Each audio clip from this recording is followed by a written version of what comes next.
ठीक है।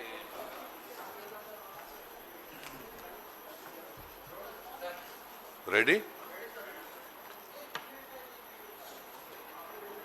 सबसे पहले इंट्रोडक्शन के तौर पर हमारे साथ वेस्ट बंगाल प्रदेश कांग्रेस कमेटी के अध्यक्ष श्री शुभांकर सरकार जी हैं।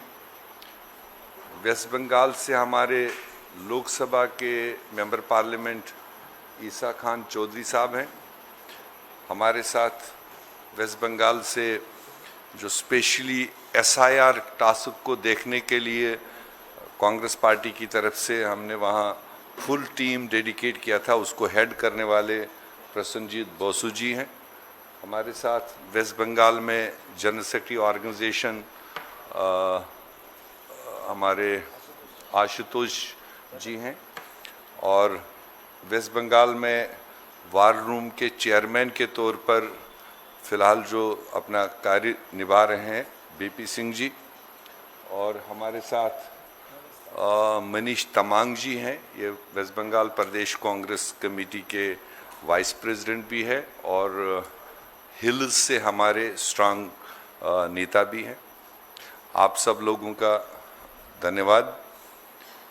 आज की ये प्रेस वार्ता जो ऑर्गेनाइज की गई है, ये विशेष तौर पर वेस्ट बंगाल में जो SIR की प्रक्रिया जो चल रही है और उसमें जो अभी तक के सामने जो चीज़ें आई हैं उसके बारे में आपको ब्रीफ करने के लिए ये प्रेस कॉन्फ्रेंस हमने ऑर्गेनाइज की है। और मैं सबसे पहले गुजारिश करूंगा वेस्ट बंगाल प्रदेश कांग्रेस के अध्यक्ष शुभांकर सरकार जी से कि वो आपको इस प्रक्रिया के बारे में संक्षिप्त तौर पर टेक्निकली क्या हो रहा है, किस तरह से खिलवाड़ इलेक्शन कमिश्नर हमारे वहाँ के जेन्युइन वोटर्स के साथ प्ले कर रहे हैं, और उसकी कुछ ये एग्जाम्पल्स आपके सामने रखेंगे जो आपके नॉलेज में होना बहुत ज़रूरी है। शुभांकर सरकार जी। नमस्कार। So you know, Bengali speaking people are torturing outside of the state, especially BJP ruling state. So from the headquarters of the AICC, I will speak Bengali. আপনাদের কাছে প্রথমে আমি কিছু হিন্দিও বলবো, ইংরেজিতেও বলবো। আমরা আজকে AICC হেডকোয়ার্টার থেকে এই যে প্রেস বার্তা, আমাদের নেতা গোলাম মোহাম্মদ মীর সাহেব আছেন, SIR কমিটির চেয়ারম্যান প্রসেনজিৎ বাসু, ওয়ার রুমের chairman BP Singhji, member of parliament এবং জেলা সভাপতি মালদার ঈশা খান চৌধুরীজি, আশুতোষ চ্যাটার্জিজি, মনীষ তামাংজি, আপনারা জানেন যে পশ্চিমবঙ্গে 2026-এ নির্বাচন হবে এবং সেটা নির্বাচন কমিশনও জানে। নির্বাচন কমিশন তারা SIR করার সিদ্ধান্ত নিলেন। আমরা কিন্তু SIR এর বিরোধিতা করিনি, কারণ এর আগে 1951 সাল থেকে 8 বার SIR প্রক্রিয়া হয়েছে। 8 বারের বেশি সময় নিয়ে SIR প্রক্রিয়া হয়েছে, সেটা 2 বছরের অধিক, কোনো সময় 1 বছরের অধিক। তখন এই স্পেশাল কথাটা ছিল না। প্রথমেই যখন আমরা দেখলাম যে SIR প্রক্রিয়া শুরু হচ্ছে, তখন রাজ্য সরকার তারা সিদ্ধান্ত নিলেন যে SIR করতে দেব না। মুখ্যমন্ত্রী স্বয়ং বললেন এবং বিজেপির নেতারা বললেন যে পশ্চিমবঙ্গে 1.5 কোটি 1 কোটি 20 এই রকম বিদেশি আছে, রোহিঙ্গা আছে, এদের বাদ দিতে হবে। এই প্রক্রিয়ায় SIR শুরু হলো। আজকে মূল বিষয়বস্তু, বিহারে SIR প্রক্রিয়া হয়েছে। আপনারা জানেন প্রথম দিন থেকে রাহুল গান্ধী বলছিলেন, আমাদের নেতা, যে সংবিধানের বাইরে কেউ নয়, কিন্তু আমরা দেখলাম নির্বাচন কমিশন বারে বারে তারা বিভিন্ন নিয়ম পরিবর্তন করেছে এবং এই এসআইআর প্রক্রিয়ায় এই 12টি রাজ্যে যে হচ্ছে লজিক্যাল ডিসক্রিপেন্সি, প্রথম যে তালিকা বেরোলো 58,20,000, যার ভেতরে মৃত ভোটার, নন ট্রেসেবল এবং যারা এক জায়গা থেকে অন্য জায়গায় শিফটেড ভোটার, এরপরে 1,51,00,000 মানুষকে তারা লজিক্যাল ডিসক্রিপেন্সিতে নোটিশ পাঠালেন। প্রথমে আপনারা জানেন যে যখন উপস্থিত হলেন হিয়ারিংয়ে, কাউকে কোনো অ্যাকনলেজমেন্ট দেয়া হলো না। তারা পাস করলেন না ফেল করলেন ডকুমেন্টস দেখানোর ক্ষেত্রে কিছুই বলা হলো না। সুপ্রিম কোর্টের ইন্টারভেনশনে তারপরে অ্যাকনলেজমেন্ট দেওয়ার কথা হলো।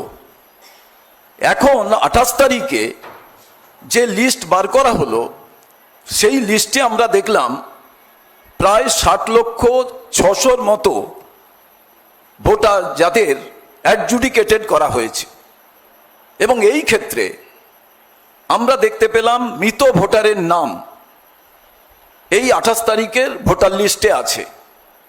জীবিত ভোটারের নাম শুধু তাই নয়, তার পরিবারের সবার নাম আছে, তার নাম ডিলিটেড করা আছে। এবং এই যে নামের সংখ্যাটা মালদাতে 8,28,000-এর ওপরে, মুর্শিদাবাদে 11 লক্ষ এবং পশ্চিমবাংলায় আজকে মূল বিষয় আমাদের রাজ্য সরকার আর নির্বাচন কমিশন লড়াই করছে, কেন্দ্রীয় সরকার বিজেপি তৃণমূল লড়াই করছে। নির্বাচন কমিশনের যে কাজ সেটা হচ্ছে জেনুইন ভোটারের নাম যাতে ভোটার লিস্টে থাকে। আজকে ভাবুন, অমর্ত্য সেনকে ডাকা হয়েছিল, তিনি গেছিলেন, তার নাম উঠেছে। আজকে চিফ সেক্রেটারির নাম অ্যাডজুডিকেটের মধ্যে, আমাদের দুবারের বিধায়ক তার নাম অ্যাডজুডিকেটের মধ্যে, আজকে রিচা ঘোষ তার নাম, আজকে চিফ সেক্রেটারি আপনারা জানেন তার নাম।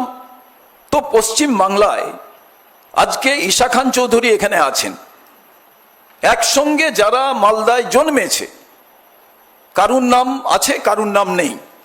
সেই ব্যক্তি যখন এসে কংগ্রেসের কাছে বলছেন যে একসঙ্গে জন্মেছি, একসঙ্গে বড় হয়েছি, খেলেছি এই জায়গায়, মায়ের নাম আছে, বাবার নাম আছে, ছেলের নাম নেই, কি করে সম্ভব হয়?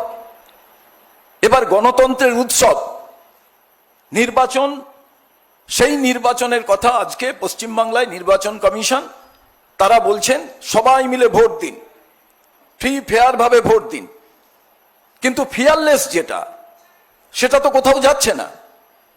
আজকে ভাবুন, জেনুইন ভোটার তার নাম যদি ভোটার লিস্টে না থাকে, সেটা গণতন্ত্রের উৎসব না গণতন্ত্রের কবর না গণতন্ত্রের শ্মশান যাত্রা, সেটা আমরা জানতে চাই। আমরা বারে বারে নির্বাচন কমিশনের কাছে গেছি। আজকে নির্বাচন কমিশন সে রাজ্য সরকারের সঙ্গে লড়বে, না কেন্দ্রীয় সরকারের কথা শুনবে, না সাধারণ ভোটার যারা তাদের কনফিডেন্স বিল্ড আপের জন্য চেষ্টা করবে। এই যে 60 লক্ষ অ্যাডজুডিকেটেড, আমরা চাই এই সমস্ত ভোটারকে আপনাদের মূল তালিকার মধ্যে আনতে হবে এবং এনে নির্বাচন করতে হবে। কারণ লজিক্যাল ডিসক্রিপেন্সি যখন আপনারা করেছিলেন, সেই সময় কেন আপনারা বললেন না যে কোনটা ঠিক কোনটা বেঠিক? আমরা সুপ্রিম কোর্টের কাছে আবেদন করেছিলাম যে সুপ্রিম কোর্ট যেন ইন্টারভেনশন তার প্রয়োজন, কারণ পশ্চিমবঙ্গের ক্ষেত্রে যে কেন্দ্রীয় নির্বাচন সংস্থা এবং পশ্চিমবঙ্গের সিও এরা সবাই মিলে টোটাল বিষয়টাকে তালগোল পাকিয়ে দিচ্ছে। সুপ্রিম কোর্ট তার নির্দেশে আজ যারা জুডিশিয়াল অফিসার দেখভাল করছেন, নির্বাচন কমিশন তাদের ঘাড়ে দায় চাপিয়ে দিচ্ছেন। আমরা যখন দেখা করলাম বলছেন ওনারা এবার বুঝে নেবেন। এবার আমরা জানতে চাইছি, জেনুইন ভোটারকে বাদ দিয়ে নির্বাচন যে করবেন সেটা তো গণতন্ত্রের উৎসব হবে না। অতএব আমাদের মূল বিষয় যে একটিও জেনুইন ভোটার যাতে ভোটার লিস্ট থেকে বাদ না যায়, এটাই আজকে আমাদের মূল বিষয়। এবং সেই ক্ষেত্রে আমরা মনে করি কোথায় রোহিঙ্গা, কোথায় বিদেশি ভোটার, এইগুলো তো কোনোটাই নেই। এই ক্ষেত্রে আমাদের মূল বিষয় আজকে এখান থেকে প্রেস কনফারেন্স করার একমাত্র উদ্দেশ্য, আমরা নির্বাচন কমিশনের কাছে গেছিলাম, আমরা জ্ঞানেশ কুমারজির সময় চেয়েছিলাম 2রা মার্চ, তিনি সময় এখনো পর্যন্ত দেননি।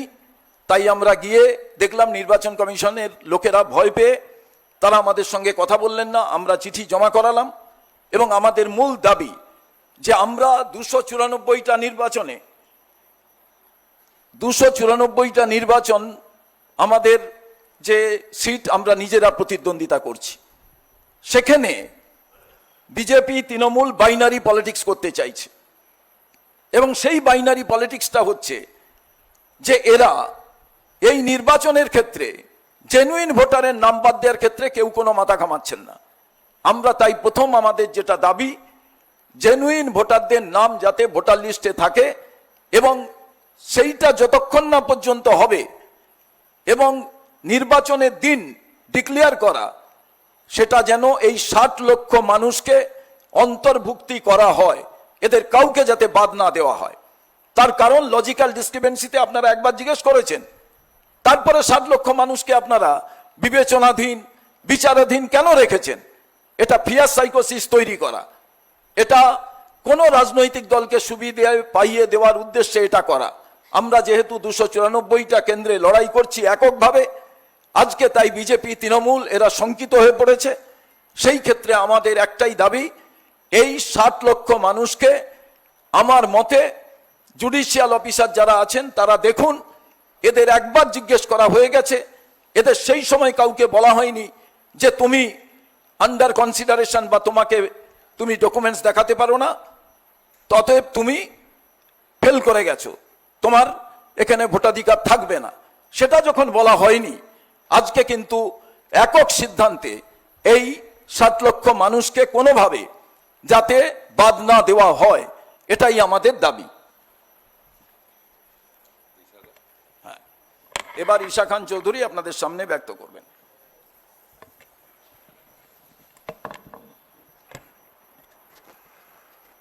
সবাইকে আমি আমার ভালোবাসা জানাই। উপস্থিত আমাদের এআইসিসি লিডারশিপ ইনচার্জ বেঙ্গল গোলাম আহমদ মীর, উপস্থিত আমাদের পিসিসি প্রেসিডেন্ট, উপস্থিত আমাদের ভিপি সিং, উপস্থিত আমাদের অতুষ্টস বাবু, আরও আমাদের এআইসিসি পিসিসি নেতৃবৃন্দ। আজকে আপনারা শুনলেন যে কিসের জন্য প্রেস কনফারেন্স ডাকা হয়েছে। আমি শুরু করতে চাইছি, আপনার সামনে কিছু আমি রিড করব আপনাদের পার্সেন্টেজ যে আন্ডার এডুকেশন হয়ে গেছে মালদা ডিস্ট্রিক্টের, আমার ডিস্ট্রিক্ট, যেমন রতুয়া আর Harishchandrapur 36% under education, Manikchak 25%, Mothabari Malatipur constituency assembly constituencies 40%, বয়সমরাগার 32%, সুজাপুর 53%। তো আপনারা এখানে বুঝতে পারবেন যে এটা কোনো লজিক্যাল জিনিস নয়, এটা একটা ইলজিক্যাল প্রসেস হচ্ছে। যখন আমি ইলেকশনের 5 দিন আগে আপনি 50% ভোটার্স 40% ভোটার্স বাদ দিবেন, তো একটা ইলেকশন কি করে হবেন? আপনি এখানে কোনো সেন্স আছেন? 40%, 35% থেকে 50%, আর সেখানে আপনি কোনো গ্যারান্টি দিচ্ছেন না। আজকে অবধি সুপ্রিম কোর্ট গ্যারান্টি দেয়নি, না ইসিআই গ্যারান্টি দেয়নি যে এতগুলো কেসেস মালদাতে 8,28,000 আর আমাদের বাংলাতে 60 লক্ষ কেসগুলো প্রসেস হবে বিফোর ইলেকশন কি না, কোনো গ্যারান্টি দেয়নি, কোনো অ্যাসুরেন্স দেয়নি। কেন? তাহলে মানুষের অধিকারের কি হবে? এখানে আর একটা কথা আপনাদেরকে বলতে চাই, যে প্রসেসটা হচ্ছে আমি খুব দুঃখিত, আমাদের পিসিসি প্রেসিডেন্ট ঠিকই বলেছেন যে কংগ্রেস পার্টির আমাদের কোনো বিরোধী নাই। এসআর অনেকবার হয়েছে, দেশের ইন্ডিপেন্ডেন্সের পরে প্রচণ্ডবার হয়েছে, বাংলাতে হয়েছে, অন্য রাজ্যতে হয়েছে, কিন্তু এসআর কীরকম প্রসেস হওয়ার উচিত? এসআর হচ্ছে একটা bureaucratic neutral process without any political interest. এটা তো হবার উচিত একটা ভোটার লিস্টের রিভিউ, তার আগে এরকমই হতো। কিন্তু এবার আমরা কি দেখছি যে ইলেকশন এই রিভিউয়ের শুরু হওয়ার আগে দুটো পলিটিক্যাল পার্টিস বিজেপি আর টিএমসি শুরুতে এই প্রসেসটাকে পলিটিসাইজ করেছেন। এক সাইড আপনারা শুনলেন শুভঙ্কর সরকার জি বলেছেন যে বিজেপি লিডার্সরা যেমন শুভেন্দু অধিকারী, যেমন আমাদের বিজেপি নতুন প্রেসিডেন্ট যে আছে প্রাইম মিনিস্টার মোদি, ওরা কি বলেছেন যে রোহিঙ্গা মুসলিম আছে 1.5 কোটি, বর্ডার এলাকা, মালদার মতন এলাকা। তারপরে ওরা বলেছেন যে লক্ষ লক্ষ কোটি বাংলাদেশি মাইগ্রেন্টস আছে, ইলিগাল এলিয়েন্স আছে। এইভাবে প্রসেসটাকে পলিটিক্যাল একটা টেন্ট করেছে প্রথম থেকে। আর তৃণমূল অন্য সাইড থেকে কি করেছেন, ওরা কি করেছে, ওরাও মুখ্যমন্ত্রী নিজে বলেছেন আমি এসআর হতে দিব না, আমি মরবো কিন্তু এসআর হতে দিব না। তো প্রথম থেকে যদি একটা, তাহলে এসআর প্রসেস কিভাবে নিউট্রাল থাকবে? এভাবে যদি দুটো পলিটিক্যাল পার্টিস এভাবে যদি শুরু করে প্রসেসটাকে, প্রসেস কিভাবে নিরপেক্ষ থাকবে? সেটা নাম্বার 1 কোয়েশ্চেন। আমার 2 কোয়েশ্চেন হচ্ছে আরেকটা সমস্যা, এটা আমার কথা নয়, এটা কংগ্রেস পার্টির কথা নয়, সুপ্রিম কোর্ট নিজে বলেছেন যে ইসিআই আপনার কেন্দ্র সরকার আর রাজ্য সরকারের মধ্যে একটা ট্রাস্ট ডিফিসিট হচ্ছে। মানে এইগুলো state, central government and election commission of ইন্ডিয়ার মধ্যে কোনো ট্রাস্ট নেই। আপনাকে বলছি স্টেটমেন্ট কি বলেছেন, ইলেকশন কমিশনার বলছেন যে আমাকে এআই সফটওয়্যার ইউজ করতে হচ্ছে, এআই সফটওয়্যারের জন্য এত নামগুলো আসছে রিভিউয়ের জন্য, অ্যাডজুডিকেশনের জন্য কেন এত নাম আসছে? কারণ আপনাদের সফটওয়্যার যে আছে, এআই সফটওয়্যার আছে, বাংলা পড়তে পারছে না। কিন্তু এটা যখন প্রশ্ন করা হয়েছে election commissioner of India of West Bengal mister Agarwal, উনি জবাব দিয়েছেন হ্যাঁ এটা সত্যি, আমাকে এআই অনেক ব্যবহার করতে হয়েছে, যেহেতু আমাকে ম্যান পাওয়ার দেয়নি রাজ্য সরকার। উনি রাজ্য সরকারের কাছ থেকে চাইছিলেন, উনি দাবি করেছেন 1000 ডেটা অপারেটরসের কাছে, উনি পায়নি। উনি চাইলেন 300 গ্রেড এ ক্যাটাগরি সরকারি অফিসার, উনি পায়নি। তাহলে এভাবে যদি লড়াই হয় দুটো সরকারের মধ্যে, আমার সোজা প্রশ্ন, why will the common voter suffer? The ECI, the central government, state government are not cooperating with each other. They have hijacked the SAR process. SAR, we are in favor of SAR. Let SAR happen. We are not scared of SAR. But if these 3 constitutional bodies, 2 governments, and also the ECI cannot function properly, why are 60 lakhs people of West Bengal being punished? Why? Who will give the answer? 60 lakhs people, বার ওদেরকে যেতে হচ্ছে হিরিংস, এদের হিরিংস হয়ে গেছে already, ওদের paper জমা হয়ে গেছে অলরেডি, কিন্তু এআই হয়তো বাংলা বুঝতে পারে না, তার জন্য আবার যেতে হচ্ছে, তার জন্য ওদের vote is at risk today. তার জন্য আমাদের দাবিগুলো আছে, we have certain demands from the Congress party.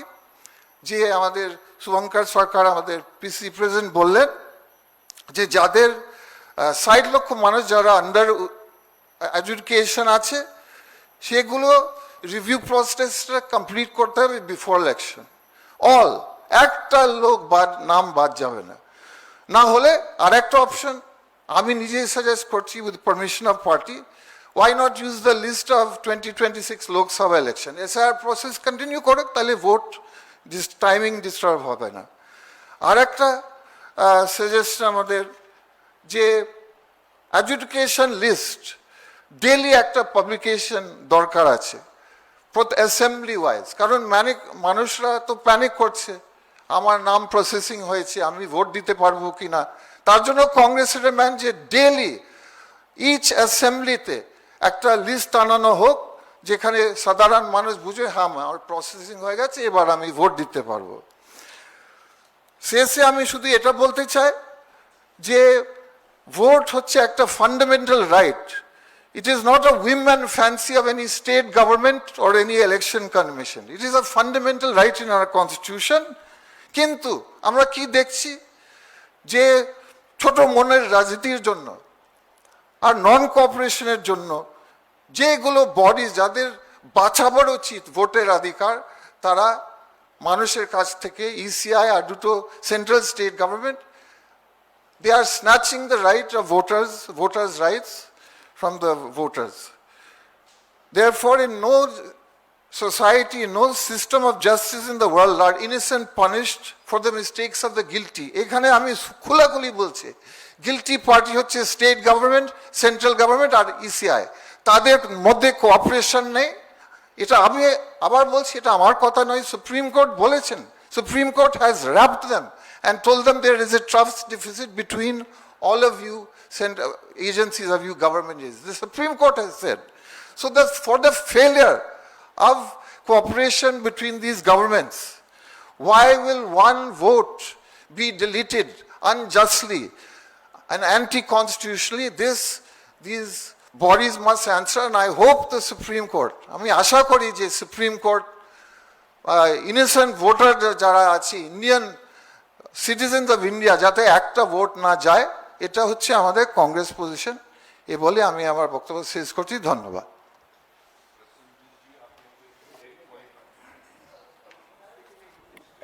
Yeah, fine. I'll just.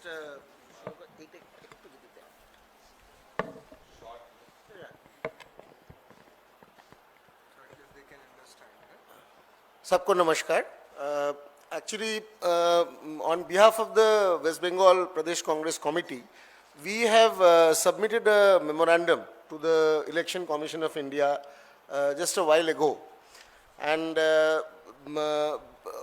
most of the issues have been covered by the PCC President and Honorable MP who is here. Basically, what we have made two demands.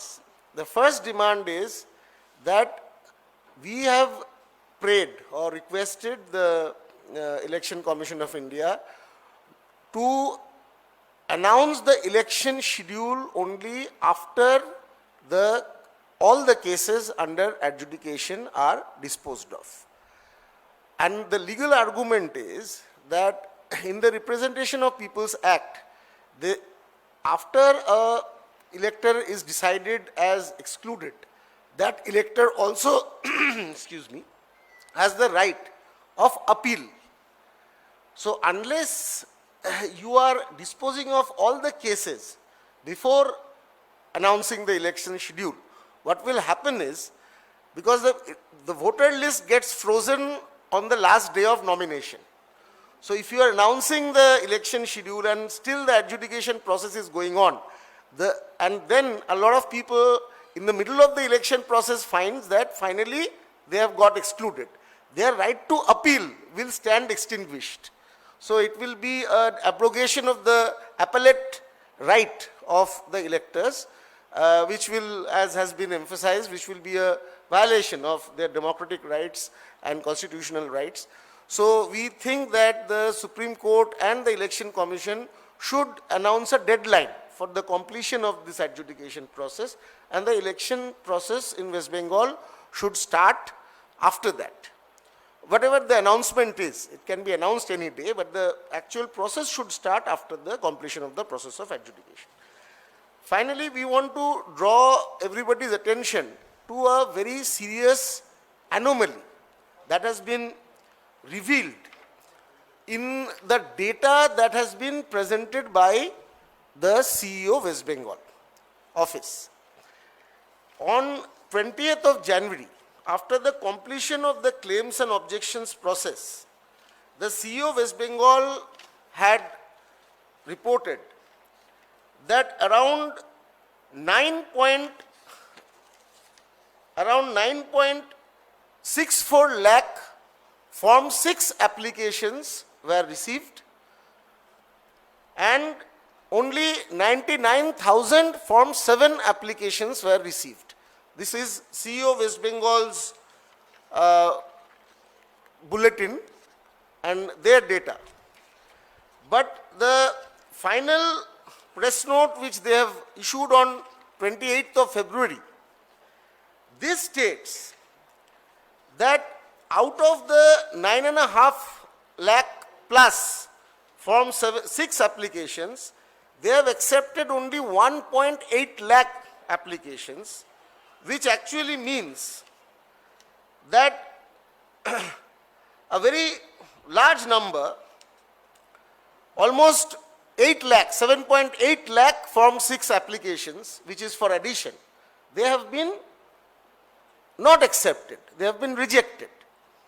More importantly, the Election Commission has notified that only 99,000 Form 7 deletion applications were received till the last day of the claims and objections.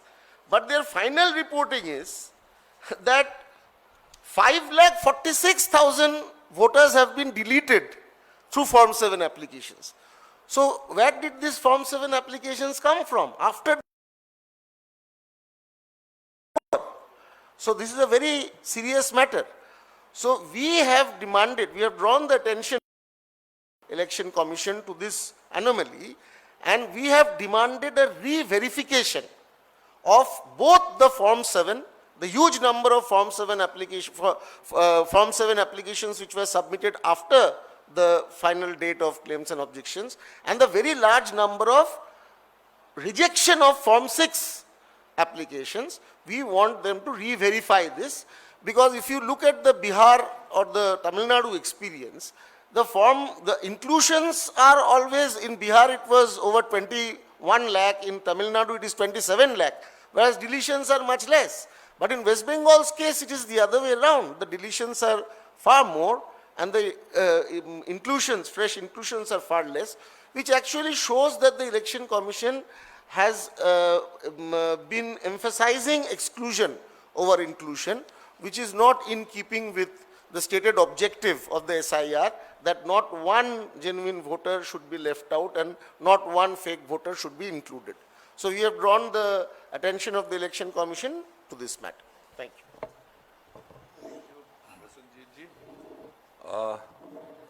Last में simply cover up के लिए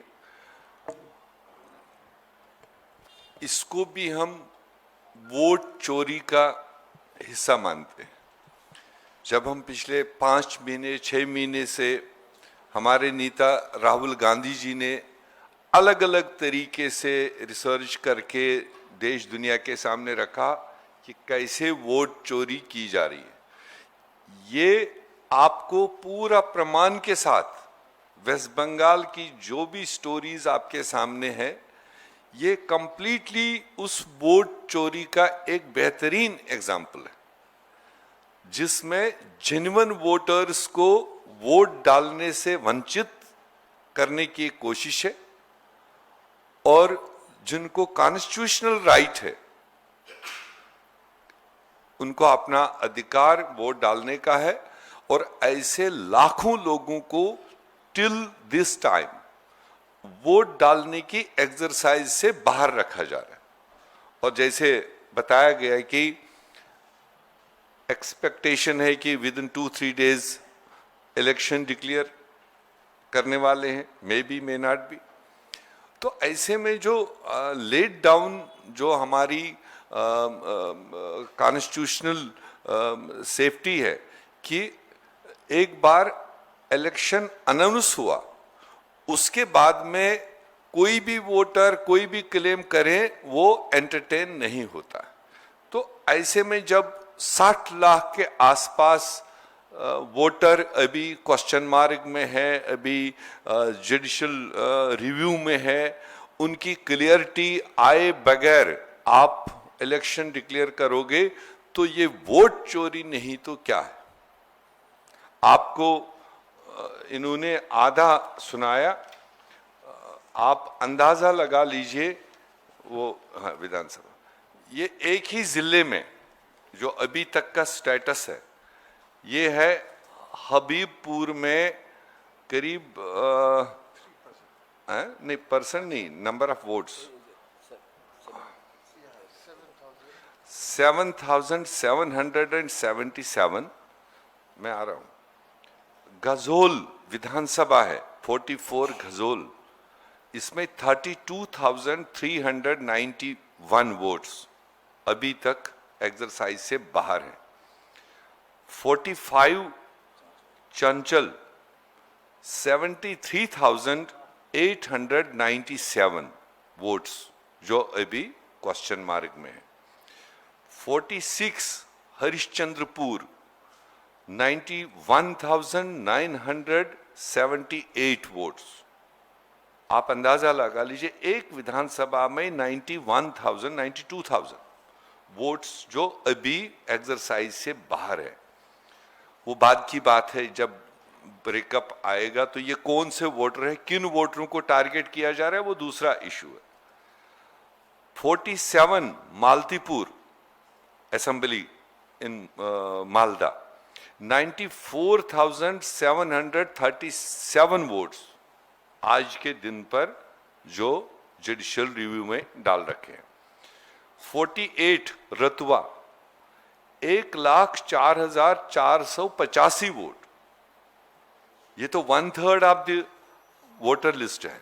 अगर 3 लाख की constituency है तो 1 लाख के आसपास voter अभी बाहर है, दरवाजे के बाहर। 49 Manikchak assembly 65,496 voter. 50 Malda seat 36,557 votes.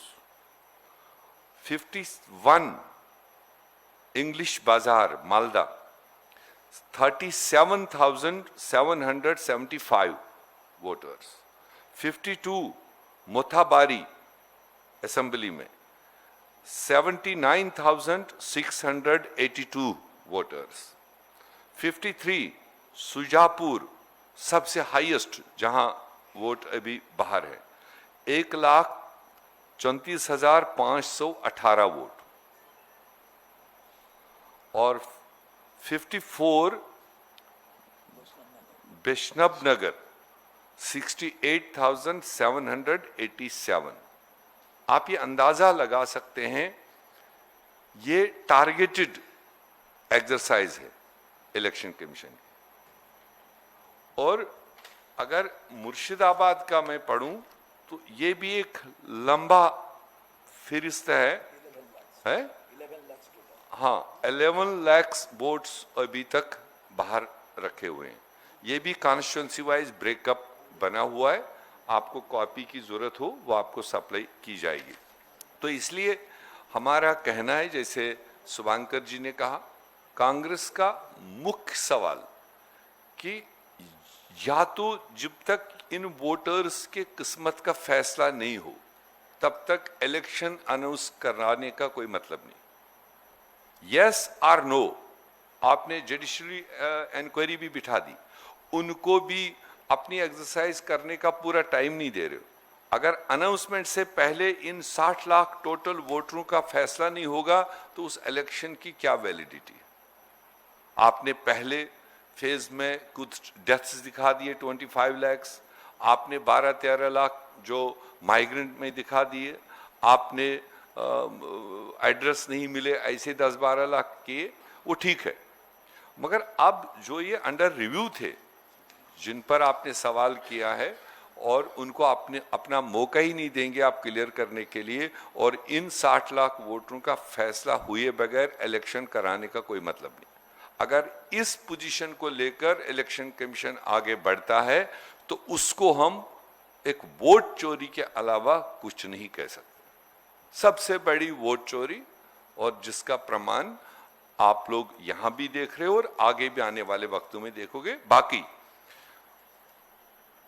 चुनाव के लिए कांग्रेस पार्टी का फैसला ऑलरेडी आपके सामने है। पूरी ताकत के साथ, पूरी क्षमता के साथ, अपने एजेंडे पर वेस्ट बंगाल में कांग्रेस पार्टी हर हालत में चुनाव को लेकर आगे बढ़ेगी और हमारा जो सीनियर लीडरशिप है वो इस चुनाव में, और खासकर ये तो हम इसीलिए भी आगाह कर रहे हैं, इन केस इस चीज पर सेटल डाउन नहीं हुआ तो सीनियर लीडरशिप अपने एप्रोप्रिएट टाइम पर इसमें इन्वॉल्व होगी और लोगों के खातिर जेन्युइन वोटर कोई रह न जाए, जेन्युइन वोटर कोई वोट से वंचित न रह जाए, उस चीज की आवाज कांग्रेस पार्टी उठाएगी और वो लड़ाई हम अंतिम चरण तक लड़ेंगे। Thank you.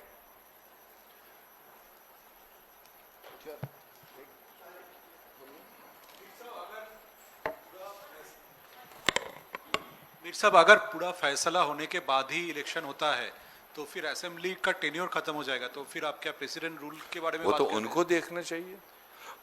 जो आप कह रहे हैं प्रेसिडेंट रूल की, उसकी इंडिकेशन तो वैसे ही वहां से आ रही है।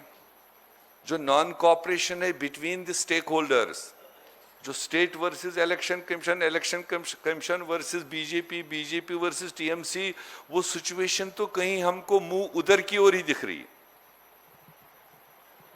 अगर कोई भी स्टेक होल्डर एक दूसरे को कॉपरेट ही नहीं कर रहा है, एक दूसरे के फैसले को ही मानने के लिए तैयार नहीं, तो सिचुएशन तो कुछ ऐसा इंडिकेट कर ही रही है कि शायद ये भी एक सोच होगा कि स्टेट और इलेक्शन कमीशन एक पार्टी और वर्सेस दूसरी पार्टी, इसमें कोई गैप देखी जा रही है कि क्यों ना फिर प्रेसिडेंट रूल लगा करके प्रेसिडेंट रूल के, और इसीलिए ये चीजें डिले भी हो रही है। ये वो भी जान रहे हैं, जो हम सवाल कर रहे हैं यहाँ पर, ये उनको भी पता है कि before clearance of each every genuine voter they can't go ahead with the election, वो पेंडिंग रहेगा। तो इसलिए हो सकता है ये चीज उस डायरेक्शन की ओर मूव हो रहा है जो आपने बात बताई। हाँ।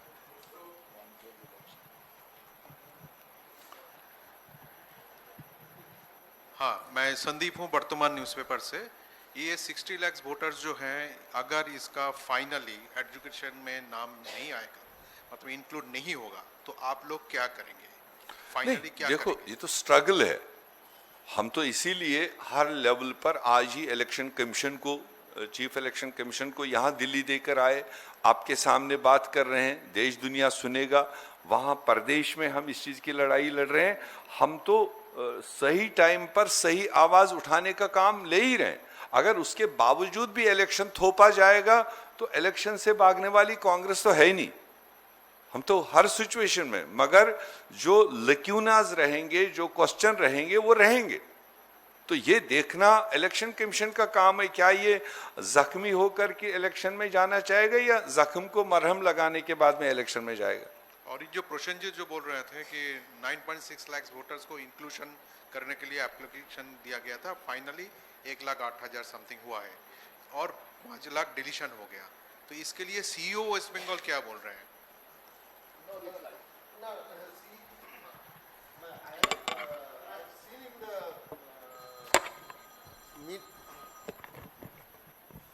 I have seen in the media that he has given an explanation that these are Form 7 applications which have been filed by the EROs themselves. I have seen in terms of the difference in numbers of the accepted Form 7 till 20th of January and what they are reporting now. First of all, I think that this is not a acceptable because for EROs, why should the EROs be filing Form 7 applications? Any application is meant for electors. EROs have the right and the power to delete names on a suo motu basis, provided within the framework of the law. The law empowers them to delete names. Inquiry karke they have to do it. There is a process laid down, but why should they be doing it through Form 7? So I don't think that that is a credible explanation. And why they have rejected Form 6 applications in such a very large number? You know, it's a huge number. No, CEO West Bengal, our PCC president had a very long conversation with him. We are not satisfied with the explanations that he is giving. That is why we have approached the Central Election Commission today, and it is more than obvious. Already, Honorable PCC President has filed a petition in the Supreme Court, and because of, we know that the Chief Minister of our state almost, tried to advocate her own case, but the Pradesh Congress actually had filed a case much before the Chief Minister had done. So we will, the legal option is also open. We will certainly explore all democratic options to prevent this kind of a disaster from happening. हमारा ये है कि अगर election commission इन 60 लाख वोटों का तकदीर का फैसला करने में अगर आज से for example next 15 days time देता है, जो भी उनको पूरा करना है, 15 डेज आगे करने से अगर आगे असेंबली ऑर्गेनाइज करने में किसी वजह से उनको बाधा आ रही है, तो उस सूरत में ऑप्शन है उनके पास, they can choose to go in one phase election like other states are going. One phase election, उससे टाइम बचेगा इधर, और आप थोड़ा सा आगे जाकर एप्रोप्रिएट टाइम का वो फिक्स कर लीजिए और वन फेज में जाइए with free, fair and fearless election. वो हमारी बहुत ही डिमांड, क्योंकि आप सब लोग जानते हो दोनों पार्टीज मनी एंड मसल लेकर चुनाव में उतरते हैं. तो ऐसे में उसमें भी एक इलाज ये निकलेगा, जब मल्टीपल फेजेस होते हैं तो इनको मोबिलिटी एक फेज से दूसरी फेज में वो उस हिसाब से अपनी कन्वीनियंस के हिसाब से दिल्ली वाले भी कर रहे हैं और सो सूट करता है लोकल पार्टी को भी. तो ऐसे में कांग्रेस की ये इच्छा है कि फिर वन फेज में जाओ, एक दिन में इलेक्शन कराओ, जो जहां पर है, जो जिस पोलिंग बूथ पर है वहीं पर एंगेज होगा. एक पोलिंग बूथ से तीसरे पोलिंग बूथ जाने का उसको मौका नहीं मिलेगा, और सिक्योरिटी भी सफिशिएंट डिप्लॉय हो और उसमें किसी का फेवर न हो. एप्रीहेंशंस है, सेंट्रल फोर्सेस डिप्लॉय करेंगे, they may favour to one party, and the local government है, उनके डिप्लॉयमेंट जो है वो अपने उसको करेंगे. वन फेज वन इलेक्शन करके वो सारी एप्रीहेंशंस का भी इलाज निकलेगा. শুভঙ্করদার কাছে আমার একটা প্রশ্ন আছে, সেটা হলো মুর্শিদাবাদ এবং মালদাই কংগ্রেসের সবচেয়ে সম্ভাবনাময় জায়গা আর কি. তো সেক্ষেত্রে ওই দুটি জেলা, বিশেষ করে মুর্শিদাবাদ এবং মালদাই, সংখ্যালঘুদের একটা বিরাট অংশের ভোট মুর্শিদাবাদে কংগ্রেস পেয়ে থাকে, মালদাতেও তাই. তো এবার এই যে অ্যাডজুডিকেশনের তালিকায় এই দুই জেলায় 19 লক্ষ লোকের নাম মানে অ্যাডজুডিকেশন তালিকায় রয়েছে. সেক্ষেত্রে আপনারা কতটা আশাবাদী ওই দুই জেলার ক্ষেত্রে পার্টিকুলার? देखिए, 2-3 चीज मैं क्लियर करना चाहता हूं. एकदम फर्स्ट डे से कांग्रेस सड़क पर है, दूसरी कोई पॉलिटिकल पार्टी नहीं था, और एक भी जेन्युइन वोटर उसका नाम वोटर लिस्ट में नहीं रहेगा, कांग्रेस सड़क पर होगा, उससे बाहर नहीं जाएगा. और चुनाव आयोग को हम लोग बोलना चाहता है, जो इलेक्शन एक फेस्टिवल है और डेमोक्रेसी तभी जिंदा रहेगा. जो चीज पहला मैंने बताया, अभी भी बोल रहा हूं, 294 सीट में कांग्रेस लड़ रहा है आफ्टर 20 इयर्स. इसमें आज भाजपा हो, टीएमसी हो और राज्य सरकार, केंद्रीय सरकार, दोनों का जो आज एक फियर साइकोसिस बना है अपना अंदर में, उसको मैं बताना चाहता हूं. कोई ऐसा मुर्शिदाबाद स्ट्रॉन्गेस्ट कांग्रेस होल्ड है, मालदा कांग्रेस का एकदम मिट्टी है, उधर से नाम डिलीट करके फिर जीत जाएगा, ये ऐसा कोई सोचे कांग्रेस मुसीबत में आ जाएगा, ये कभी ना सोचे. क्यों? बंगाल का जनता को पता हो गया, जो राहुल जी ने पहला एक हिस्टोरिकल प्रेस कॉन्फ्रेंस का माध्यम से बताया गया था, चुनाव आयोग एंड सेंट्रल गवर्नमेंट का जो नेक्सस है, और ये वोट चोरी का बात जो अभी हमारा जनरल सेक्रेटरी जी ने आपका सामने बताया, ये वोट चोरी भाजपा चुनाव आयोग का साथ मिलके जो कर रहा है, बंगाल में वोट चोरी का जो ट्रेडिशन, ये ट्रेडिशन हर समय हर चुनाव में हम लोग देख चुका है.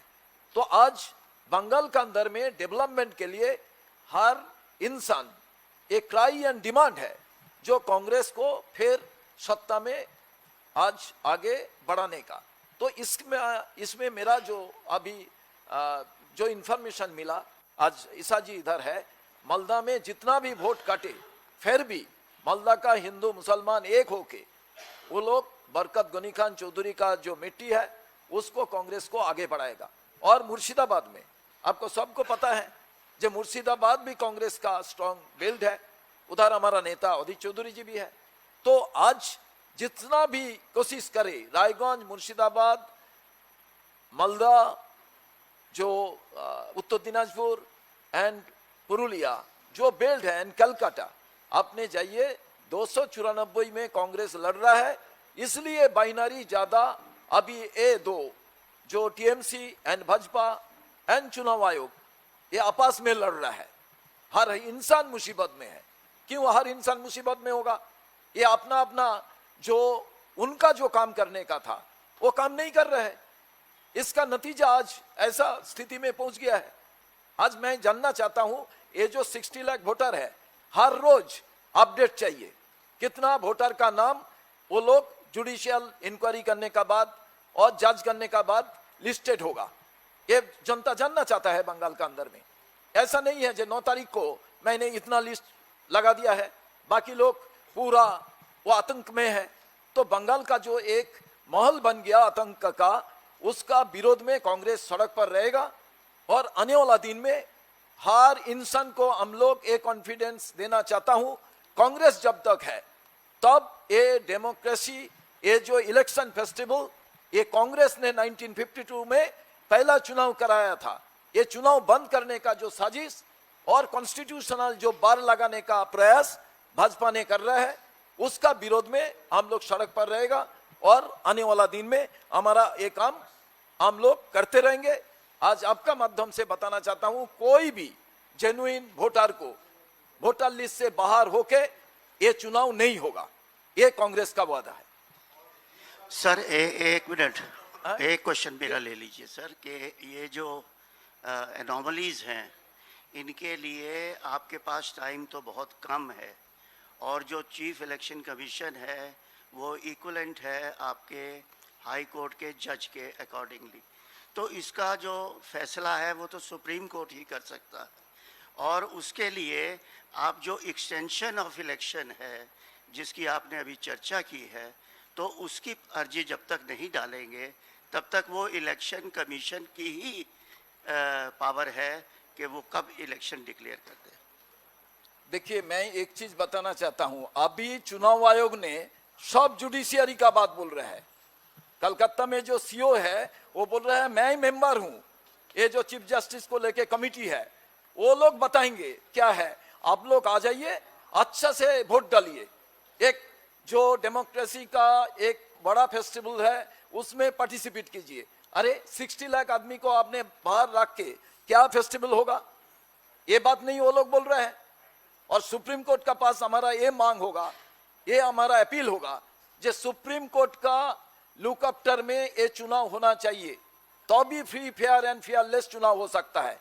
नहीं तो गणेश कुमार जी जो काम कर रहा है, ये देखिए, एक इंसान कोई पॉलिटिकल पार्टी लड़ सकता है, चुनाव आयोग क्यों लड़ेगा? चुनाव आयोग किसी का पार्ट क्यों होगा? मैं तो चुनाव आयोग का पास ही मेरा ये मांग है, जो कोई इंसान ऐसा नहीं होना चाहिए जो वोटर लिस्ट से बाहर।